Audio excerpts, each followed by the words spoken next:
குறிப்பா பார்த்தீங்கன்னா, பெண்களுக்கு வந்து நெறைய கேள்விகள் இருக்கு மேம். அவங்களுக்கு வந்து நிலம் வாங்கணும். பட் ஆனா வந்து என்னென்ன வந்து லீகலான விஷயங்கள் என்னென்ன இருக்கு அப்படின்னு தெரியாம அவங்களுக்கும் இருக்கு. ஸோ அவங்களுக்கான டே இது. குமுதம் புத்தகம் படிச்ச நெறைய பேர் நம்ம கிட்ட கேள்விகள் தொடர்ந்து இது வரிசையா கேட்டுட்டு வந்துட்டு இருக்காங்க மேம். ஸோ முதல் கேள்வி என்னன்னு பார்த்தீங்கன்னா, இப்போ வந்து சீட்டு போட்டு வந்து நகை வாங்குறதா இருக்கட்டும், அது வந்து இப்ப எல்லாருக்கும் தெரிஞ்ச ஒரு விஷயமா இருக்கு. ஆனா, நிலம் வாங்கலாமா அப்படின்ற ஒரு கேள்வி இருக்கு. அது நெறைய பேரும் பயன்படுத்தியிருக்காங்க கூட. ஆமா அப்படின்னு சொல்லியிருக்காங்க. பட் ஆனா, இத பத்தி எங்களுக்கு வந்து லீகலாவும் கொஞ்சம் பிரீஃபாவும் கொஞ்சம் சொல்லுங்க மேம். ஃபர்ஸ்ட் ஆஃப் ஆல் இந்த முறை ஃபர்ஸ்ட் சரியா மேம்?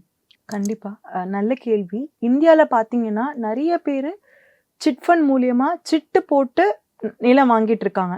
சிட் ஃபண்ட் வந்து நிலத்துக்கானது மட்டும் கிடையாது. ஒரு கடன் திட்டமா இருக்கட்டும், தொழில் முனைவரா இருக்கட்டும், பிசினஸா இருக்கட்டும், மேரேஜ் ஃபங்ஷன்ஸ் இந்த மாதிரியான பல விஷயங்களுக்கு கூட சிட் ஃபண்ட் மூலியமா நம்ம போடலாம்.